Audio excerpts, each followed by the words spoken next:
Hi friends, electromagnetic theory എന്നുള്ള ഈ lecture സീരീസിന്റെ രണ്ടാമത്തെ പാർട്ടിലേക്ക് എല്ലാവർക്കും സ്വാഗതം. ഒന്നാമത്തെ പാർട്ട് എല്ലാവരും കണ്ടു എന്ന് കരുതുന്നു. നമ്മൾ കൂളംസ് ലോയെ കുറിച്ച് ഡിസ്കസ് ചെയ്തു. ഇലക്ട്രോമാഗ്നറ്റിക് തിയറിയിൽ ഇലക്ട്രോസ്റ്റാറ്റിക്സ് എന്നുള്ള ഒരു സ്പെഷ്യൽ കേസിനെ കുറിച്ചും നമ്മൾ വളരെ കൃത്യമായി ഡിസ്കസ് ചെയ്തു. അപ്പോൾ നമുക്ക് ഇന്ന് ഞാൻ ഡിസ്കസ് ചെയ്യാൻ ആരംഭിക്കുന്നത്, നമ്മൾ കഴിഞ്ഞ ദിവസം കൂളംസ് ലോയിൽ പറയുകയുണ്ടായി F is equal to, Coulomb's law എന്താണ്? F is equal to 1/4πε0 Q divided by R square R cap എന്ന് നമ്മൾ പറയുകയുണ്ടായി. സോ ഇനി വളരെ കൃത്യമായി നിങ്ങൾ മനസ്സിലാക്കേണ്ട ഒരു കാര്യമുണ്ട്, അത് ആർ ക്യാപ്പ് ആണ്. ഞാൻ നിങ്ങളോട് ഈ ഇലക്ട്രോസ്റ്റാറ്റിക്സ് അല്ലെങ്കിൽ ഇലക്ട്രോമാഗ്നറ്റിക് തിയറി എന്നുള്ള ഈ ഒരു ലെക്ചർ സീരീസ് ആരംഭിക്കുക തന്നെ പറഞ്ഞിട്ടുണ്ടായിരുന്നു. ഇലക്ട്രോമാഗ്നറ്റിക് തിയറിയിലൂടെ നമ്മൾ യാത്ര ചെയ്യുമ്പോൾ, അല്ലെങ്കിൽ ഇലക്ട്രോസ്റ്റാറ്റിക്സിലൂടെ പ്രത്യേകിച്ച് നമ്മൾ യാത്ര ചെയ്യുമ്പോൾ, നമുക്ക് എന്തായാലും വെക്ടറുകളെ കുറിച്ച് വളരെ കൃത്യമായ ഒരു ധാരണ ഉണ്ടായിരിക്കേണ്ടതായുണ്ട്. അതുകൊണ്ട് തന്നെ വെക്ടർ കാൽക്കുലസിനെ കുറിച്ച് നിങ്ങൾക്ക് വളരെ കൃത്യമായി മനസ്സിലാക്കണം. സോ വെക്ടർ കാൽക്കുലസിനെ കുറിച്ച് നമ്മൾ വരുന്ന ദിവസങ്ങളിൽ വളരെ കൃത്യമായി തന്നെ ഡിസ്കസ് ചെയ്യും. എന്നിരുന്നാലും നമുക്ക് ഇന്ന് ആർ ക്യാപ്പ് എന്നുള്ള യൂണിറ്റ് വെക്ടറിനെ കുറിച്ചും പിന്നെ മറ്റ് ചില അത്യാവശ്യ കാര്യങ്ങളെ കുറിച്ചും നിങ്ങൾക്ക് ബോധ്യപ്പെടുത്തേണ്ടതുണ്ട്. അത് മാത്രം നമുക്ക് ഇന്ന് ഡിസ്കസ് ചെയ്യാം. ബാക്കിയുള്ള വെക്ടർ കാൽക്കുലസ് നമുക്ക് വരുന്ന ക്ലാസ്സുകളിൽ കാണാം. അപ്പോൾ എന്താണ് ആർ ക്യാപ്പ് അല്ലെങ്കിൽ എന്താണ് യൂണിറ്റ് വെക്ടർ എന്നുള്ളതിനെ കുറിച്ച് ഞാൻ ബ്രീഫായിട്ട് നിങ്ങൾക്കൊന്ന് മനസ്സിലാക്കി തരാം. ആദ്യം തന്നെ നമുക്കൊരു പോയിന്റിനെ എങ്ങനെ 3 ഡയമെൻഷണൽ സ്പേസിൽ ലൊക്കേറ്റ് ചെയ്യാം എന്നുള്ളതിനെ കുറിച്ച് നമുക്ക് പറയാം. അതായത് ഞാനൊരു 3 ഡയമെൻഷണൽ ആയിട്ടുള്ള കേസ് കൺസിഡർ ചെയ്യുന്നു. ഞാൻ ഇതിനെ എക്സ് ആക്സിസ് എന്ന് എടുക്കുന്നു, ഇതിനെ വൈ ആക്സിസ് എന്ന് എടുക്കുന്നു, ഇതിനെ സെഡ് ആക്സിസ് എന്ന് എടുക്കുന്നു. അപ്പോൾ ഇത്തരത്തിലുള്ള ഒരു 3 ഡയമെൻഷണൽ സിസ്റ്റത്തിൽ ഞാൻ എങ്ങനെ ഒരു പോയിന്റിനെ ലൊക്കേറ്റ് ചെയ്യും എന്നുള്ളതാണ് എനിക്ക് ഇവിടെ പറയാനുള്ളത്. അതായത് നിങ്ങൾക്ക് എല്ലാവർക്കും അറിയാം, ഈ ഒരു പോയിന്റിനെ ലൊക്കേറ്റ് ചെയ്യാൻ നമ്മൾ X Y Z coordinates use ചെയ്യും. എവിടെ? കാർട്ടീഷ്യൻ കോർഡിനേറ്റ് സിസ്റ്റത്തിൽ നിങ്ങൾ എന്ത് യൂസ് ചെയ്യും? എക്സ് വൈ സെഡ് കോർഡിനേറ്റ്സ് ആണ് യൂസ് ചെയ്യുന്നത്. അത് നിങ്ങൾക്കറിയാം. ഇനി polar coordinates, spherical polar coordinates, cylindrical polar coordinates, ഇങ്ങനെ ഒരുപാട് കോർഡിനേറ്റ് സിസ്റ്റത്തെ നിങ്ങൾ വളരെ ഇമ്പോർട്ടന്റ് ആയി പഠിക്കേണ്ടതുണ്ട്. അത് നമുക്ക് വെക്ടർ കാൽക്കുലസ് ഡിസ്കസ് ചെയ്യുമ്പോൾ സംസാരിക്കാം. ഇപ്പോൾ ഏതായാലും നിങ്ങൾ ഫെമിലിയർ ആയിട്ടുള്ള കാർട്ടീഷ്യൻ കോർഡിനേറ്റ് സിസ്റ്റത്തെ തന്നെ ഇവിടെ കൺസിഡർ ചെയ്യുക. സോ എനിക്ക് ഈ ഒരു പോയിന്റിനെയാണ് ലൊക്കേറ്റ് ചെയ്യേണ്ടത്. അങ്ങനെയെങ്കിൽ നിങ്ങൾക്കറിയാം, ഇത് ഒറിജിൻ O ആണ് എങ്കിൽ ഒറിജിൻ ടു ദ പോയിന്റ് ഉള്ള ആ ഒരു വെക്ടറിനെ എനിക്ക് എന്ത് വിളിക്കാം? എനിക്ക് പൊസിഷൻ വെക്ടർ എന്ന് വിളിക്കാം. അങ്ങനെയെങ്കിൽ അതിന്റെ ഡയറക്ഷനെ ഇൻഡിക്കേറ്റ് ചെയ്യുന്ന ആർ ക്യാപ്പ് ആണ് അതിന്റെ യൂണിറ്റ് വെക്ടർ എന്ന് നിങ്ങൾക്കറിയാം. ഇനി ഞാൻ നിങ്ങളോടൊന്ന് ചോദിക്കട്ടെ, കാർട്ടീഷ്യൻ കോർഡിനേറ്റ് സിസ്റ്റത്തിൽ നിങ്ങൾക്ക് ഈ ഒരു പൊസിഷൻ വെക്ടറിനെ എങ്ങനെ റെപ്രസെന്റ് ചെയ്യാം?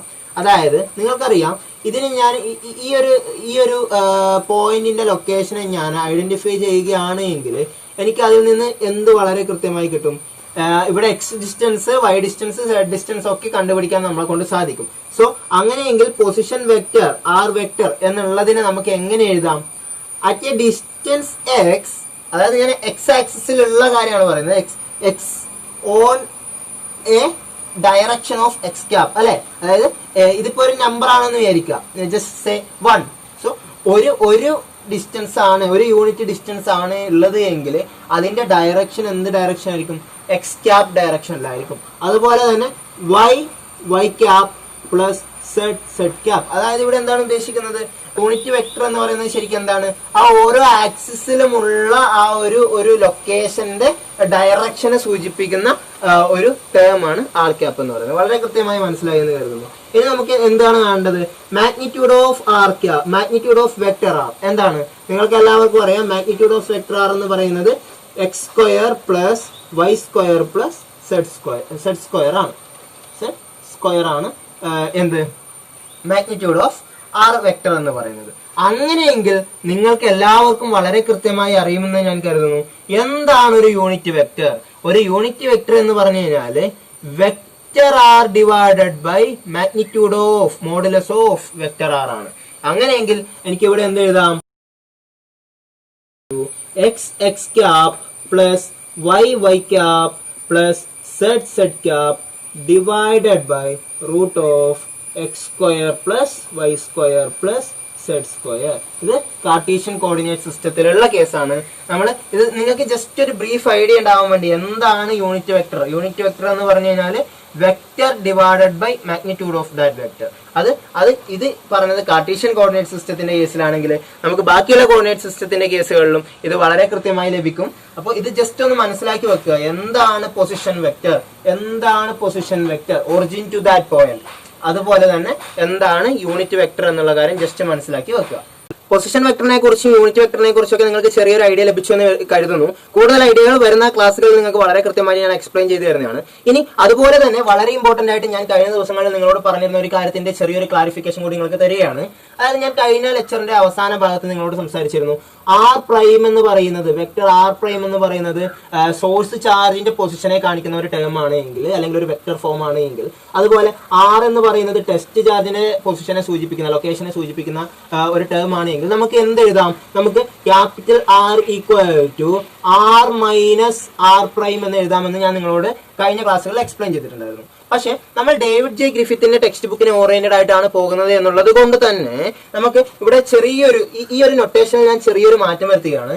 ഈ ഒരു ലെക്ചർ മുതൽ, ഈ ഒരു എപ്പിസോഡ് മുതൽ ക്യാപിറ്റൽ ആർ എന്നുള്ളതിനെ നമ്മൾ കേളി ആർ ആക്കി മാറ്റുകയാണ്. അതായത് ഈ ഒരു ക്യാപിറ്റൽ ആറിന് പകരം ഇനി വരുന്ന ക്ലാസ്സുകളിൽ നമ്മൾ യൂസ് ചെയ്യാൻ വേണ്ടി പോകുന്നത് ഈ കേളി ആർ ആയിരിക്കും. അത് മറ്റൊരു കാരണം കൊണ്ടുമല്ല, നമുക്ക് ക്യാപിറ്റൽ ആറും സ്മോൾ ലെറ്റർ ആറും ഒക്കെ വരുന്ന ക്ലാസ്സുകളിൽ പല സ്ഥലങ്ങളിലായി ഉപയോഗപ്പെടുത്തേണ്ടതുണ്ട്, സ്റ്റാൻഡേർഡ് നൊട്ടേഷൻസ് ചെയ്യേണ്ടതുണ്ട്. അപ്പോൾ ഈ കേളി ആർ എന്നുള്ളത് നമുക്ക് ഇവിടെ യൂസ് ചെയ്യാം ഇനി മുതൽ. അതായത് ഈ ക്യാപിറ്റൽ ആറിന് പകരം ഇനി മുതൽ ഞാൻ യൂസ് ചെയ്യാൻ വേണ്ടി പോകുന്നത് ഈ കേളി ആർ ആയിരിക്കും. ഇനി എന്താണ് ഇതിന്റെ പ്രാധാന്യം, എന്താണ് ഈ കേളി ആർ? ഇതെന്ന് പറഞ്ഞു കഴിഞ്ഞാൽ ഇതിനെ നമുക്ക് എന്ത് വിളിക്കാം? സെപ്പറേഷൻ വെക്ടർ, സെപ്പറേഷൻ വെക്ടർ എന്ന് വിളിക്കാം. Separation vector. ഇനി എന്താണ് ഈ സെപ്പറേഷൻ വെക്ടർ എന്നുള്ളതിനെ കുറിച്ച് നമുക്കൊന്ന് ചെറിയൊരു ഡിസ്കഷൻ നടത്താം. അപ്പോൾ നമ്മൾ ഇനി സംസാരിക്കാൻ വേണ്ടി പോകുന്നത് സെപ്പറേഷൻ വെക്ടറിനെ കുറിച്ചാണ്. സെപ്പറേഷൻ വെക്ടർ എന്താണെന്ന് നോക്കാം. അപ്പോൾ നമ്മളുടെ ആ ഫണ്ടമെന്റൽ പ്രോബ്ലം നിങ്ങൾക്ക് ഓർമ്മയുണ്ടാവും. അവിടെ സോഴ്സ് ചാർജുകൾ ഉണ്ടായിരുന്നു, ടെസ്റ്റ് ചാർജുകൾ ഉണ്ടായിരുന്നു, അല്ലെ? അപ്പോ ഞാൻ ആ സോഴ്സ് ചാർജുകൾ എന്നുള്ളതിന് പകരം ഒരു സോഴ്സ് പോയിന്റ് ഞാൻ കൺസിഡർ ചെയ്യുന്നു. ഒരു സോഴ്സ് പോയിന്റ് ഞാൻ കൺസിഡർ ചെയ്യുന്നു. ഓക്കെ.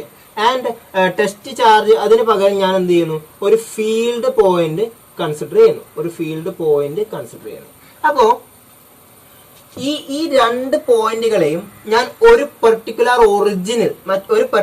ഒറിജിനിൽ നിന്ന് ഞാൻ ഈ രണ്ട് പോയിന്റുകളെയും കൺസിഡർ ചെയ്യുകയാണ്. സോ അങ്ങനെയുള്ള സമയത്ത് എനിക്ക് എന്ത് ചെയ്യാം? ഈ ഒറിജിനിൽ നിന്ന് സോഴ്സ് പോയിന്റിലേക്കുള്ള വെക്ടറിനെ ഞാൻ എന്ത് വിളിക്കുന്നു? ആർ പ്രൈം വെക്ടർ എന്ന് വിളിക്കുന്നു. അതുപോലെ തന്നെ ഈ ഒരു ഒറിജിൻ ഓയിൽ നിന്ന് ഫീൽഡ് പോയിന്റിലേക്കുള്ള ഈ ഒരു വെക്ടറിനെ ഞാൻ ആർ വെക്ടർ എന്ന് വിളിക്കുന്നു. അങ്ങനെയെങ്കിൽ ഈ രണ്ട് വെക്ടറുകളും തമ്മിലുള്ള ഈ ഒരു സെപ്പറേഷൻ എന്ന് പറയുന്നതിനെ എനിക്ക് എന്ത് വിളിക്കാം? The separation vector that is curly r. Okay, clear? അതായത് ഞാനിവിടെ സോഴ്സ് പോയിന്റ് കൺസിഡർ ചെയ്യുന്നു, ഇവിടെ ഫീൽഡ് പോയിന്റ് കൺസിഡർ ചെയ്യുന്നു. ഒരു പെർട്ടിക്കുലർ ഒറിജിൻ ഓയിൽ നിന്ന് ഞാൻ ഈ രണ്ട് പോയിന്റുകളെയും കൺസിഡർ ചെയ്യുമ്പോൾ എനിക്ക് ഓയിൽ നിന്ന് സോഴ്സ് പോയിന്റിലേക്കുള്ള വെക്ടറാണ് ആർ പ്രൈം വെക്ടർ. അതുപോലെ ഓയിൽ നിന്ന് ഫീൽഡ് പോയിന്റിലേക്കുള്ള വെക്ടറാണ് ആർ വെക്ടർ എന്ന് പറയുന്നത്. അങ്ങനെയെങ്കിൽ ഈ രണ്ട് പോയിന്റുകൾ തമ്മിലുള്ള സെപ്പറേഷൻ ആ വെക്ടറിനെ എനിക്ക് എന്ത് വിളിക്കാം? ആർ വെക്ടർ മീൻസ് കേളി ആർ വെക്ടർ എന്ന് വിളിക്കാം. ആ വെക്ടറാണ് സെപ്പറേഷൻ വെക്ടർ എന്ന് പറയുന്നത്. സെപ്പറേഷൻ വെക്ടർ എന്ന് പറയുന്നത് നിങ്ങൾക്ക് വളരെ കൃത്യമായി മനസ്സിലായി എന്ന് വിചാരിക്കുന്നു. അങ്ങനെയെങ്കിൽ triangular law of vector addition പ്രകാരം എനിക്ക് എന്ത് എഴുതാം? കേളി R vector is equal to R minus R prime എന്ന് എഴുതാം. ഇതാണ് ഞാൻ നിങ്ങൾക്ക് കഴിഞ്ഞ ദിവസം എക്സ്പ്ലെയിൻ ചെയ്തു തന്ന ആർ മൈനസ് ആർ പ്രൈം എന്ന് പറയുന്നത്. അവിടെ ഞാൻ യൂസ് ചെയ്തിരുന്നത് ക്യാപിറ്റൽ ആർ എന്നാണ്. എന്നാൽ ഇന്ന് മുതൽ ഞാൻ അതിനെ കേളി ആർ എന്ന് യൂസ് ചെയ്യും. ക്ലിയർ? സോ അതാണ് ആ ക്യാപിറ്റൽ ആറിന്റെ മീനിങ് എന്ന് പറയുന്നത്. ആർക്കെങ്കിലും എന്തെങ്കിലും തരത്തിൽ അവിടെ ഒരു ഡൗട്ട് ഉണ്ടായിരുന്നെങ്കിൽ അതൊന്ന് ക്ലിയർ ചെയ്യാൻ വേണ്ടിയിട്ടാണ് ഞാൻ ഇപ്പോൾ ഇത് എക്സ്പ്ലെയിൻ ചെയ്തത്. കൃത്യമായി സെപ്പറേഷൻ വെക്ടറിന്റെ ആ ഒരു കൺസെപ്റ്റ് മനസ്സിലായി എന്ന് കരുതുന്നു. കഴിഞ്ഞ ദിവസങ്ങളിൽ നമ്മൾ ഡിസ്കസ് ചെയ്തിരുന്നു source charge, test charge and force between those things. So അതെല്ലാവർക്കും വളരെ കൃത്യമായി മനസ്സിലായി എന്ന് കരുതുന്നു. കൂളംസ് ലോയെ കുറിച്ച് എല്ലാവർക്കും വളരെ കൃത്യമായി മനസ്സിലായി എന്ന് കരുതുന്നു.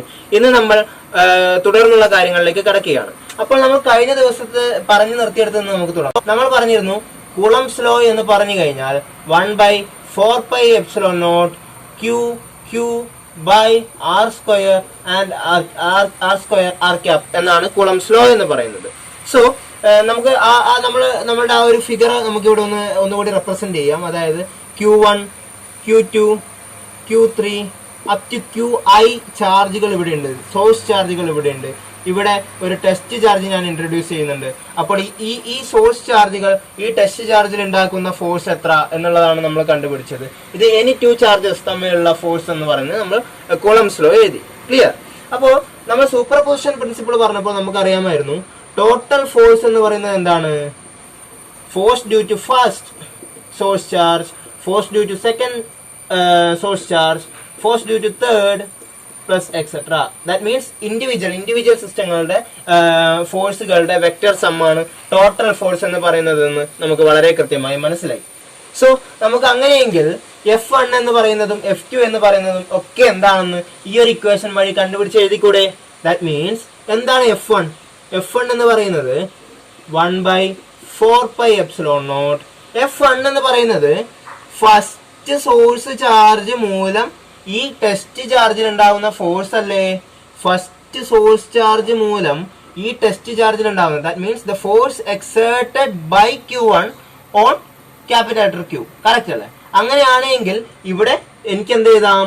Q1 Q ഡിവൈഡഡ് ബൈ, ഇനി ഇവ തമ്മിലുള്ള ഡിസ്റ്റൻസിനെ ഞാൻ R1 എന്ന് എടുക്കുന്നു. അങ്ങനെയെങ്കിൽ എനിക്കിവിടെ R1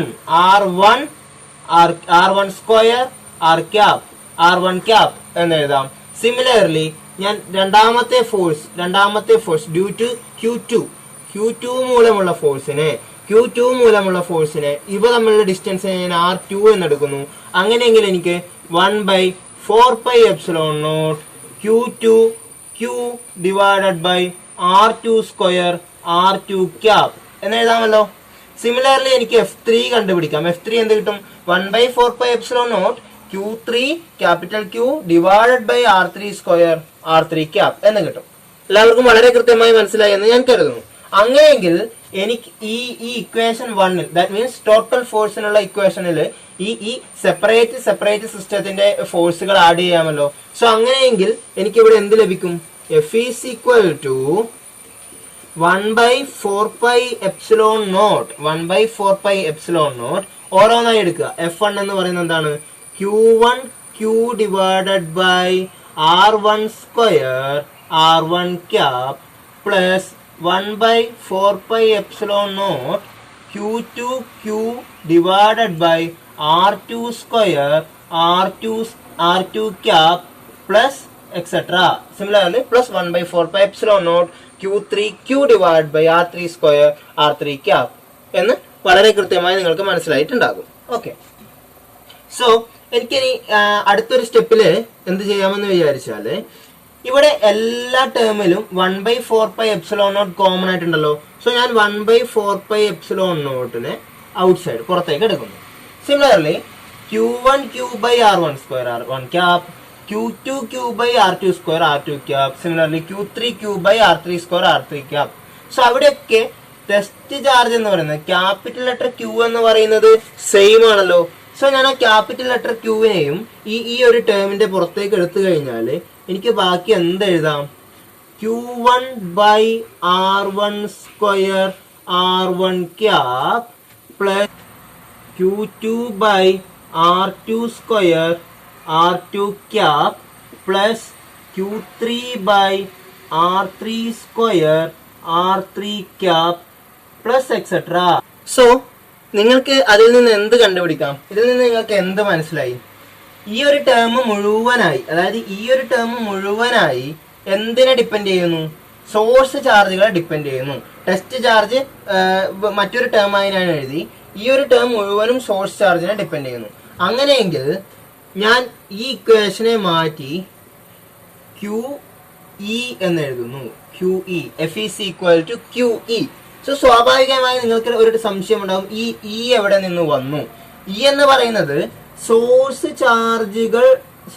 ചാർജുകളുടെ ഫലമായി ഉണ്ടാവുന്ന ഈ ഒരു ടേമിനെ, അതായത് 1/4πε0 Q1 R1 square R1 cap Q1 by R1 square R1 cap plus Q2 by R2 square R2 cap plus etc.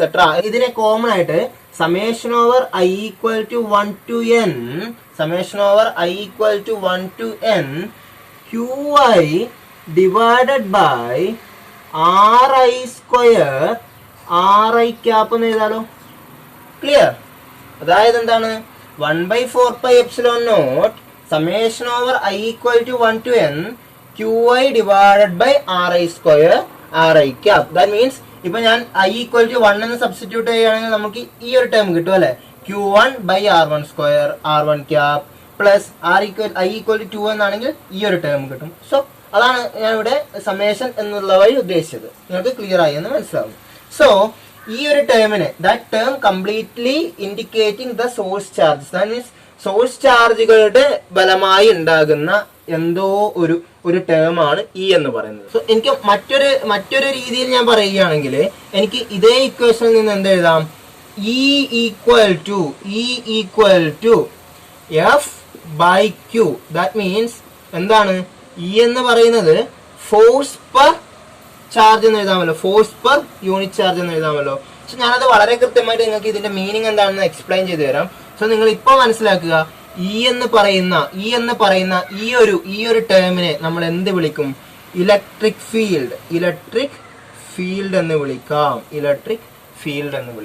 Clear? അതായത് ഒന്നുകൂടി പറയാം, നമുക്ക് അറിയാം സൂപ്പർപോസിഷൻ പ്രിൻസിപ്പിൾ അനുസരിച്ച് ടോട്ടൽ ഫോഴ്സ് എന്ന് പറയുന്നത് എന്താണ്? Vector some of individual forces ആണ്. അങ്ങനെയെങ്കിൽ ഓരോ ഫോഴ്സുകളും നമ്മൾ ഇവിടെ അപ്ലൈ ചെയ്ത് കഴിയുമ്പോൾ നമുക്ക് ഫൈനലൈസ് ആയിട്ട് എന്ത് കിട്ടുന്നു? സോഴ്സ് ചാർജുകളുടെ ഒരു ടേം ആൻഡ് ടെസ്റ്റ് ചാർജിന്റെ ഒരു ടേം. സോ സോഴ്സ് ചാർജുകളുടെ ആ ടേമിനെ ഞാൻ ഇ എന്ന് വിളിക്കുകയാണെങ്കിൽ എനിക്ക് total force equal to Q into E എന്ന് ലഭിക്കുന്നു. അതില് ഇ എന്ന് പറയുന്നത് എന്താണ്? ഇ എന്ന് പറഞ്ഞാൽ ഇലക്ട്രിക് ഫീൽഡ് ആണ്. അപ്പോൾ എല്ലാവർക്കും ഇലക്ട്രിക് ഫീൽഡ് എന്നുള്ള ഒരു കൺസെപ്റ്റ് മനസ്സിലായി എന്ന് ഞാൻ കരുതുന്നു. അങ്ങനെ നമുക്ക് ഇലക്ട്രിക് ഫീൽഡിനെ കുറിച്ച് കുറച്ചുകൂടി കാര്യമായി ഇലക്ട്രിക് ഫീൽഡ് എന്താണെന്നും അതിന്റെ ഫിസിക്കൽ സിഗ്നിഫിക്കൻസ് എന്താണെന്നും ഒക്കെ ഒന്ന് നോക്കിയാലോ. അപ്പോൾ ആദ്യം തന്നെ നമുക്കിപ്പോൾ കിട്ടിയിരിക്കുന്ന ഇക്വേഷൻ ഒന്നുകൂടി കൺസിഡർ ചെയ്യുന്നു. F is equal to Q into E. അത് അവിടെ നിൽക്കട്ടെ. നമുക്ക് നമ്മുടെ കഴിഞ്ഞ ദിവസത്തെ ആ ഫണ്ടമെന്റൽ പ്രോബ്ലത്തെ ഒന്നുകൂടി ഡിസ്കസ് ചെയ്യാം. അതിനെ ഞാൻ കുറച്ചുകൂടി എക്സ്പ്ലെയിൻ ചെയ്ത് തരികയാണെങ്കിൽ നമുക്ക് എന്തൊക്കെയാണ് നമുക്കുള്ളത്? നമുക്ക് സോഴ്സ് ചാർജുകൾ ഉണ്ട് അല്ലെ, Q1, Q2, Q3 അങ്ങനെ QI ഇങ്ങനെയുണ്ട് അല്ലെ, സോഴ്സ് ചാർജുകളുണ്ട്. ഒപ്പം തന്നെ നമുക്ക് എന്തുണ്ട്? ഒരു ഫീൽഡ് പോയിന്റ് ഉണ്ട്. ഐ മീൻ ഞാൻ ആ ടെസ്റ്റ് ചാർജിനെ തൽക്കാലം അവിടെ നിന്ന് എടുത്ത് മാറ്റി ഒരു പോയിന്റ് ആയി കൺസിഡർ ചെയ്യുന്നു. P എന്ന് പറയുന്ന ഒരു ഫീൽഡ് പോയിന്റും നമ്മൾക്കുണ്ട്. സോ ഈ തൽക്കാലത്തേക്ക് ഞാൻ ഇതിനെ സോഴ്സ് പോയിന്റ് എന്ന് കൺസിഡർ ചെയ്യുന്നു. കാരണം നിങ്ങൾക്ക് ഓർക്കുന്നുണ്ടാവും, ഞാൻ ഈ ലെക്ചറിന്റെ ഫസ്റ്റ് ഞാൻ പറഞ്ഞിരുന്നു നിങ്ങളോട് എന്താണ് സോഴ്സ് പോയിന്റ് എന്ന് പറയുന്നത്. സിമിലർലി ഞാൻ ഇതിനെ ഫീൽഡ് പോയിന്റ് ആയി കൺസിഡർ ചെയ്യുന്നു, ഫീൽഡ് പോയിന്റ്. ക്ലിയർ? സോ ഈ ഒരു ഒറിജിൻ ഓയിൽ നിന്ന് ഈ ഒരു സോഴ്സ് പോയിന്റിലേക്ക് അല്ലെങ്കിൽ QI എന്ന് പറയുന്ന സോഴ്സ് പോയിന്റിലേക്ക് ഉള്ള വെക്ടർ എന്ന് പറയുന്നതിന് ഞാൻ R പ്രൈം വെക്ടർ എന്ന് എടുക്കുന്നു. സിമിലർലി ഇങ്ങോട്ടേക്കുള്ള വെക്ടറിനെ ഞാൻ R വെക്ടർ എന്ന് എടുക്കുന്നു. അങ്ങനെയെങ്കിൽ ഈ സെപ്പറേഷൻ വെക്ടർ എന്ന് പറയുന്നതിന് എനിക്ക് കേളി R എന്ന് എടുക്കാമല്ലോ. നമ്മൾ ആദ്യം വരച്ച് ഞാൻ നിങ്ങൾക്ക് എക്സ്പ്ലെയിൻ ചെയ്തു തന്ന കാര്യം തന്നെ ഞാൻ വീണ്ടും നമ്മുടെ ആ പ്രോബ്ലത്തിലേക്ക് കൊണ്ടുവന്നു മാത്രം. സെയിം കേസാണ് നമുക്ക് ഇവിടെയും വരുന്നത് എന്ന് നിങ്ങൾക്ക് മനസ്സിലാക്കി തന്നു എന്ന് മാത്രം. അപ്പൊ ഈ ഫിഗർ എല്ലാവർക്കും മനസ്സിലായെന്ന് വിചാരിക്കുന്നു. ഇനി ഞാൻ ഒന്നുകൂടി നിങ്ങളോട് എന്താണ് ഇ എന്നുള്ളതിനെ കുറിച്ച് ഒന്നുകൂടി എക്സ്പ്ലെയിൻ ചെയ്യാം. നമുക്ക് മനസ്സിലായി F is equal to QE, അതിൽ നിന്ന് E is equal to F by Q എന്ന് മനസ്സിലായി. അപ്പോൾ ഈ രണ്ട് കാര്യങ്ങളെ കൂടി കമ്പയർ ചെയ്ത് നോക്കിയാൽ നിങ്ങൾക്ക് എന്ത് മനസ്സിലാകും? ഇ എന്ന് പറയുന്നത് എന്താണ്? ഇ എന്ന് പറയുന്നത് ഒരു വെക്റ്റർ ക്വാണ്ടിറ്റിയാണ്. വളരെ കൃത്യമായി മനസ്സിലാക്കണം. ഇ എന്ന് പറയുന്നത് ഒരു വെക്റ്റർ ക്വാണ്ടിറ്റിയാണ്. That is completely depend on the configuration of source charges. Clear? അതായത് സോഴ്സ് ചാർജിൽ നിന്നുള്ള ഡിസ്റ്റൻസ് എന്ത് എന്നുള്ളത് മാറുന്നതിനനുസരിച്ച് ഇയിൽ ചേഞ്ച് ഉണ്ടാവും. അതുപോലെ സോഴ്സ് ചാർജിന്റെ പ്രോപ്പർട്ടികൾ ചേഞ്ച് ചെയ്യുന്നതിനനുസരിച്ച് ഇയിലൊരു ചേഞ്ച് ഉണ്ടാവും. ഇനി കുറച്ചുകൂടി ഫിസിക്കലി പറയുകയാണെങ്കിൽ എന്താണ്, ഇ എന്ന് പറയുന്നത് ഫോഴ്സ് പെർ യൂണിറ്റ് ചാർജ് ആണ്, ഫോഴ്സ് പെർ ചാർജ് ആണ്. എപ്പോൾ നിങ്ങൾ ഒരു ടെസ്റ്റ് ചാർജിനെ ഈ പറയുന്ന ഫീൽഡ് പോയിന്റിലേക്ക് പ്ലേസ് ചെയ്യുകയാണെങ്കിൽ, അതായത് ഇപ്പോ എങ്ങനെ പറയാമെന്ന് ചോദിച്ചു കഴിഞ്ഞാൽ F/Q എന്ന് പറഞ്ഞാൽ എനിക്ക് എന്ത് പറയാം, ഇവിടെ ഒരു 1 യൂണിറ്റ് ചാർജ് ഉണ്ട് എന്ന് വിചാരിക്കുക. അങ്ങനെയെങ്കിൽ അവിടെ എക്സേർട്ട് ചെയ്യുന്ന ഫോഴ്സ് അതാണ് ഇലക്ട്രിക് ഫീൽഡ് എന്ന് വേണമെങ്കിൽ നമുക്ക് പറയാം. അതായത് എന്താണ്, ഇവിടെ Q എന്ന് പറയുന്നത് 1 ആണ് എങ്കിൽ ഫോഴ്സ് ഈക്വൽ ടു E എന്ന് നമുക്ക് കിട്ടില്ലേ. അത് തന്നെയാണ് ഉദ്ദേശിച്ചത്. ഒരു യൂണിറ്റ് ചാർജിൽ എക്സേർട്ട് ചെയ്യുന്ന ഫോഴ്സ് പെർ യൂണിറ്റ് ചാർജ്. ഇനിയിപ്പോ ഞാൻ എക്സ്പ്ലെയിൻ ചെയ്ത കാര്യം തന്നെ വളരെ സിമ്പിൾ ആയിട്ട് ഒന്ന് നിങ്ങൾക്ക് മനസ്സിലാവുന്ന രീതിയിൽ എക്സ്പ്ലെയിൻ ചെയ്യാനാണെങ്കിൽ നമുക്കറിയാം F is equal to QE ആണ് എന്ന് പറഞ്ഞു. അങ്ങനെയെങ്കിൽ ഈ Q എന്ന് പറയുന്നത് 1 യൂണിറ്റ്, അതായത് ഒരു യൂണിറ്റ് ആവുന്ന സമയത്ത്, ഒരു യൂണിറ്റ് ചാർജ് ആവുന്ന സമയത്ത് അവിടെ എക്സേർട്ട് ചെയ്യുന്ന ഫോഴ്സിനെ നമുക്ക് ഇലക്ട്രിക് ഫീൽഡ് എന്ന് വിളിക്കാമല്ലോ. അത്ര തന്നെ. അതായത് ഒരു സോഴ്സ് ചാർജ് ഉണ്ടാവും, ടെസ്റ്റ് ചാർജിന്റെ പൊസിഷനിൽ ഒരു യൂണിറ്റ് ചാർജ് ആണ് എങ്കിൽ അവിടെ എക്സേർട്ട് ചെയ്യുന്ന ആ ഫോഴ്സിനെ നമുക്ക്, അതായത് ഫോഴ്സ് പെർ യൂണിറ്റ് ചാർജിനെ നമുക്ക് ഇലക്ട്രിക് ഫീൽഡ് എന്ന് വിളിക്കാം. ഓക്കെ ഫ്രണ്ട്സ്, അപ്പൊ നമ്മൾ ഇനി ഒരു പ്രോബ്ലത്തിലേക്ക് കിടക്കുകയാണ്. ഒരു ഗ്രിഫിത്തിന്റെ ടെക്സ്റ്റ് ബുക്കിലുള്ള ഒരു എക്സാമ്പിളിലേക്ക് കിടക്കുകയാണ്. അപ്പോൾ അത് ഇലക്ട്രിക് ഫീൽഡുമായി ബന്ധപ്പെട്ട ഒരു എക്സാമ്പിൾ ആണ്. നമുക്ക് എന്താണ് എന്ന് നോക്കാം. ആ പ്രോബ്ലം എങ്ങനെ സോൾവ് ചെയ്യാമെന്ന് നമുക്കൊന്ന് ചർച്ച ചെയ്ത് നോക്കാം.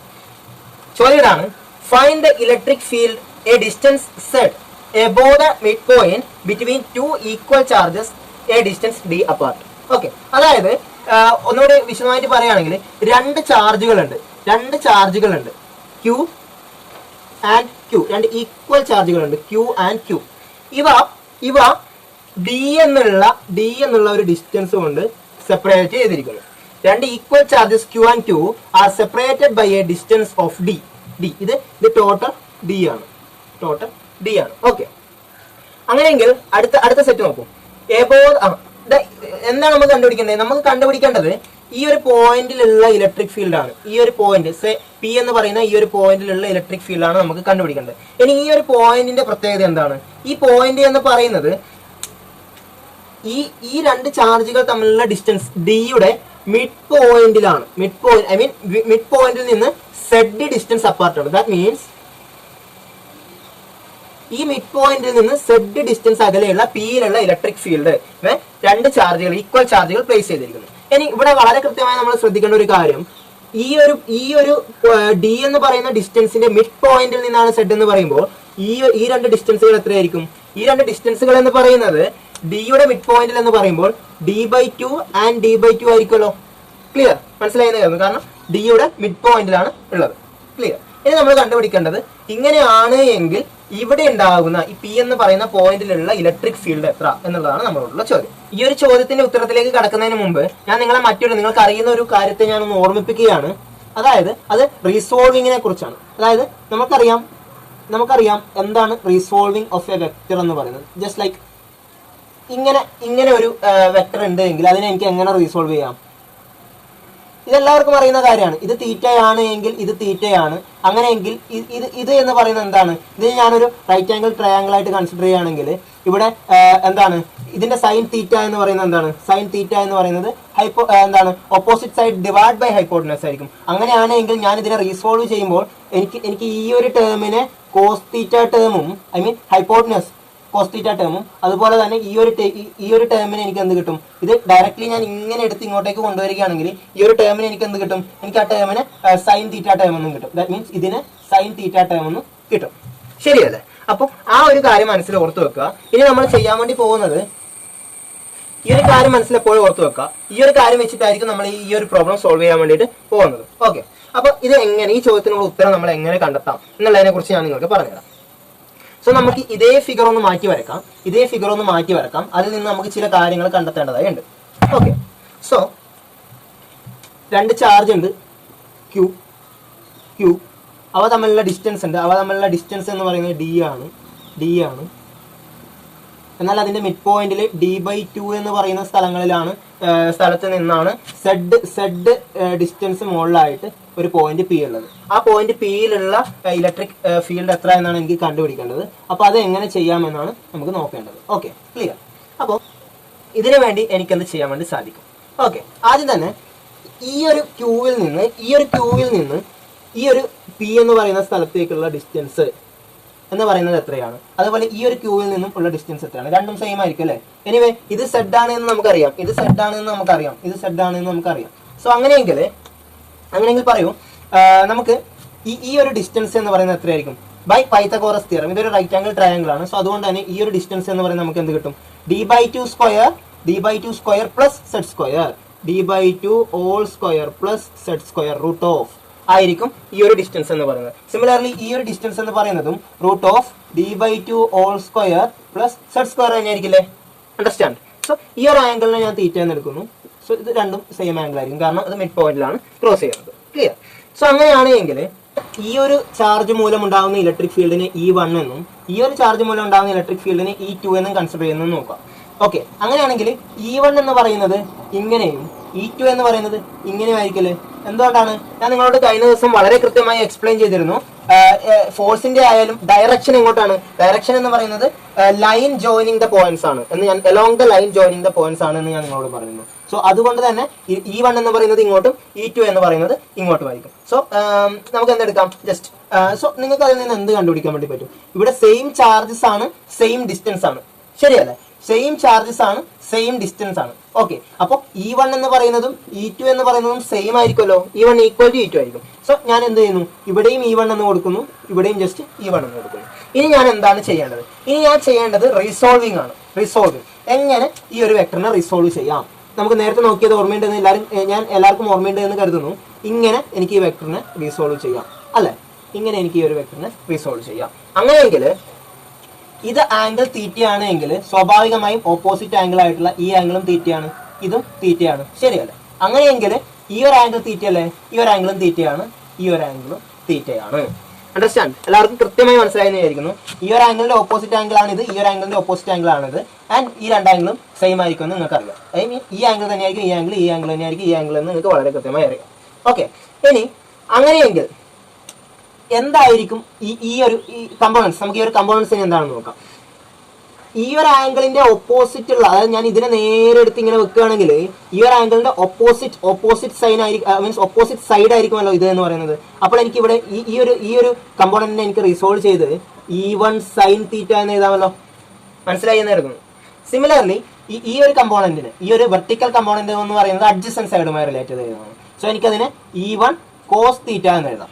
അണ്ടർസ്റ്റാൻഡ്. സിമിലർലി ഈ ഒരു ആംഗിൾ നോക്കുക, ഈ ഒരു ആംഗിൾ നോക്കുക. സോ ഇത് എന്ന് പറയുന്നത് ഞാൻ ഇതേപോലെ എടുത്ത് ഇങ്ങനെ വെക്കുകയാണെങ്കിൽ ഇത് സൈൻ തീറ്റയാണ് അല്ലെ, ഓപ്പോസിറ്റ് സൈഡ് ആണ്. സോ എനിക്കിതിനെ E1 സൈൻ തീറ്റ എന്ന് എഴുതാം. സിമിലർലി എനിക്കിതിനെ E1 കോസ് തീറ്റ എന്ന് എഴുതാം. എല്ലാവർക്കും മനസ്സിലായി എന്ന് കരുതുന്നു. വളരെ എളുപ്പമാണ്, റീസോൾവിംഗ് ആണ്, നിങ്ങൾക്ക് അറിയുന്ന കാര്യമാണ്. ഓക്കെ, ഇനി ഇതിൽ നിന്ന് എനിക്ക് എന്ത് എഴുതാം, ഇതിലൊരു കാര്യം വളരെ കൃത്യമായി നോക്കൂ. ഈ രണ്ട് കമ്പോണൻസിന്റെയും value E1 sine theta, E1 sine theta, രണ്ട് കമ്പോണൻസും ഈക്വൽ ആണ്. But both are in opposite direction. ഒന്ന് ഇങ്ങോട്ടാണ്, ഒന്ന് നേരെ ഓപ്പോസിറ്റ് ആണ്. Both are in opposite direction. So എനിക്ക് ഈ രണ്ട് കമ്പോണൻസിനെ ക്യാൻസൽ ചെയ്യാമല്ലോ. അതായത് both are equal and opposite direction. So എനിക്ക് രണ്ടിനെയും ക്യാൻസൽ ചെയ്യാം. സോ ബാക്കിയുള്ളത് E1 cos theta and E1 cos theta term ആണ്, ശരിയല്ലേ. സോ ഇത്രയും ഈ ഒരു ഫിഗറിൽ ഞാൻ ഇത്രയും എക്സ്പ്ലെയിൻ ചെയ്തത് നിങ്ങൾക്ക് എല്ലാവർക്കും മനസ്സിലായി എന്ന് ഞാൻ കരുതുന്നു. സോ ഇനിയാണ് നമുക്ക് ഇലക്ട്രിക് ഫീൽഡിന്റെ ഇക്വേഷനിലേക്ക് കിടക്കുന്നത്. ഇലക്ട്രിക് ഫീൽഡിന്റെ ഇക്വേഷൻ നിങ്ങൾക്കറിയാം, E is equal to 1/4πε0 summation over ആയി QI divided by RI square R cap എന്ന് നിങ്ങൾക്കറിയാം. അങ്ങനെയെങ്കിൽ ഇവിടെ എന്താണ്, ഇവിടെ E ഈസ് ഈക്വൽ ടു, ഇവിടെ എന്താണ് സംഭവിക്കുക നോക്കുക. ഇലക്ട്രിക് ഫീൽഡിന്റെ രണ്ട് കമ്പോണന്റുകളാണ് നമുക്ക് ഉള്ളത്, E1 cos theta, E1 cos theta. So നമ്മൾ ഈ രണ്ട് ടേമുകളെയും ആഡ് ചെയ്യുകയല്ലേ ചെയ്യേണ്ടത്. ക്ലിയർ. അതായത് ഈ ഒരു കമ്പോണന്റിനെയും ഈ ഒരു കമ്പോണന്റിനെ ആഡ് ചെയ്താലാണ് നമുക്ക് ഇവിടെയുള്ള ടോട്ടൽ ഇലക്ട്രിക് ഫീൽഡ് എന്ന് പറയുന്നത് കിട്ടുക. സോ E ഈക്വൽ ടു എന്താണ്, E1 sine theta, E1 sine theta cancel ആയി, ബാക്കിയുള്ളത് ഈ രണ്ട് ടേം ആണ് അല്ലെ. അതായത് E1 cos theta plus E1 cos theta, അതായത് E equal to 2E1 cos theta എന്ന് നമുക്ക് കിട്ടും. Clear.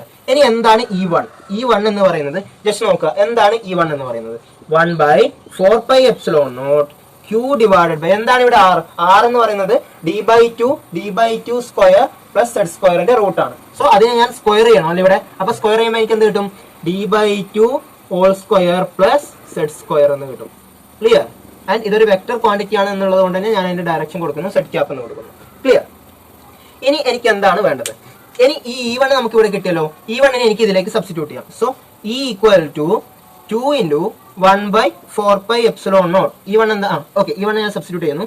2 into 1 by 4 pi epsilon naught q divided by d by 2 all square plus z square cos theta എന്ന് ലഭിക്കും. Clear? cos theta എന്ന് ലഭിക്കും.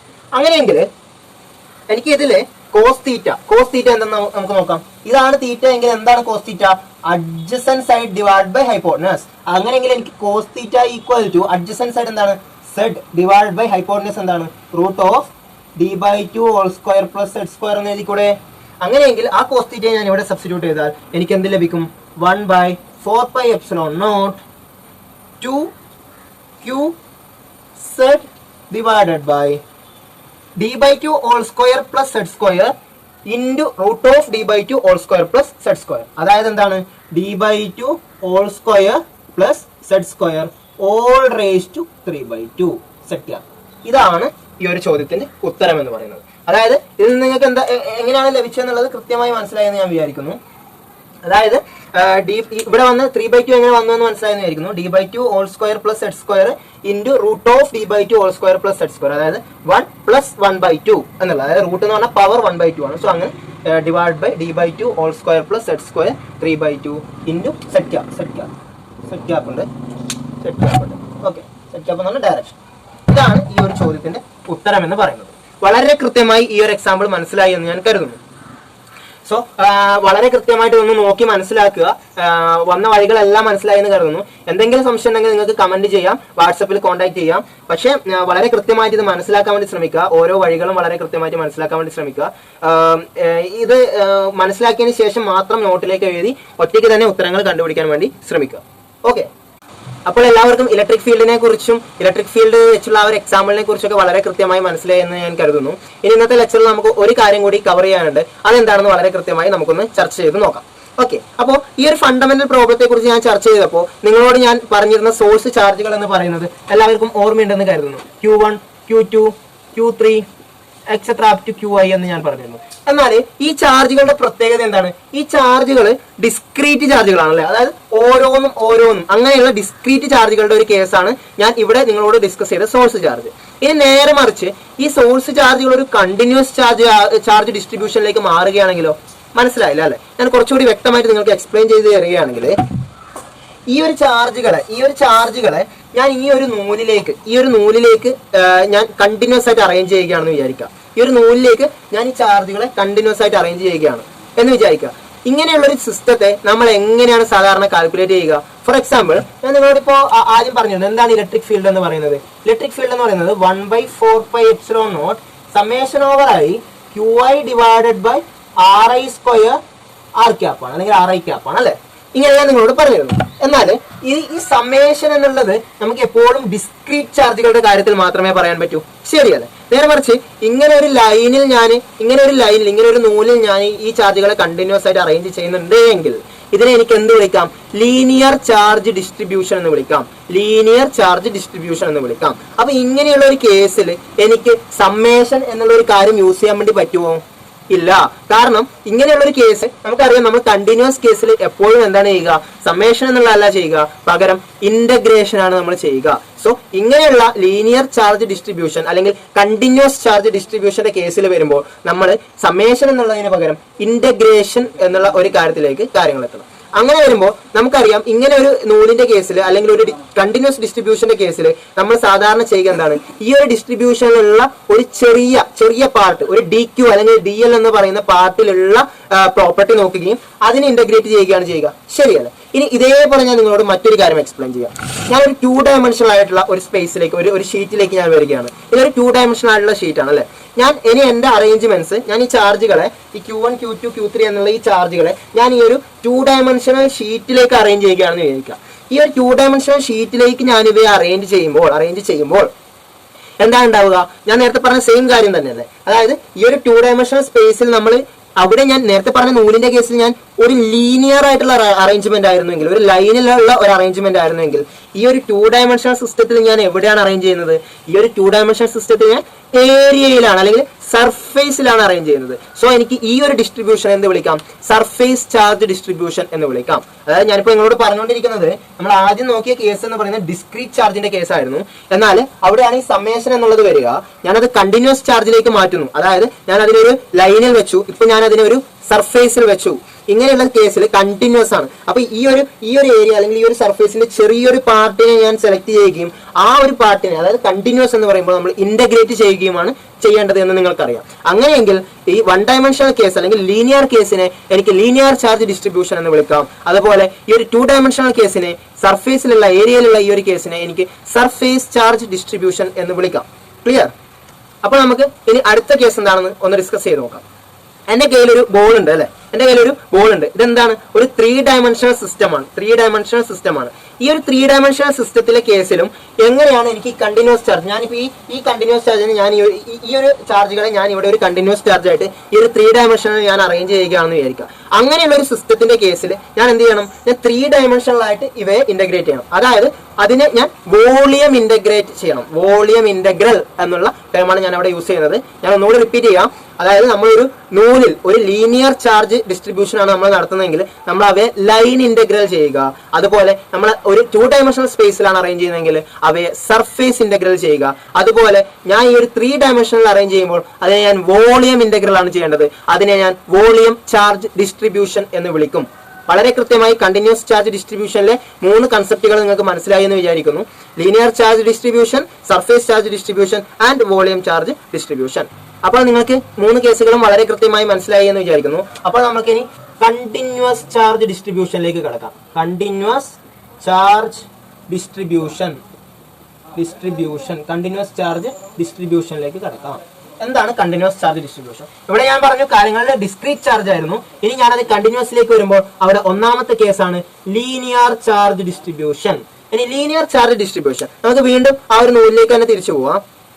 ഞാൻ ഈ ഒരു നൂലിന്റെ കേസ് നോക്കുന്ന സമയത്ത് എനിക്കിവിടെ എന്താണ് കണ്ടുപിടിക്കാൻ വേണ്ടി പറ്റുക? ഈ ഒരു ചാർജ് പെർ യൂണിറ്റ് ലെങ്ത് ആണല്ലേ കണ്ടുപിടിക്കാൻ പറ്റുക. ചാർജ് പെർ യൂണിറ്റ് ലെങ്ത് ആണ് കണ്ടുപിടിക്കാൻ പറ്റുക. അതായത് എനിക്കിവിടെ കണ്ടുപിടിക്കാൻ വേണ്ടി പറ്റുക charge per dq/dl, charge per unit length ആണ് കണ്ടുപിടിക്കാൻ പറ്റുക. ഈ ചാർജ് പെർ യൂണിറ്റ് ലെങ്തിനെ ഞാൻ ലാംഡ എന്ന് എടുക്കുന്നു. ഇനി ഞാൻ രണ്ടാമത്തെ കേസ് നിങ്ങളോട് ഡിസ്കസ് ചെയ്യാം. അത് സർഫേസ് ചാർജ് ഡിസ്ട്രിബ്യൂഷൻ ആണ്.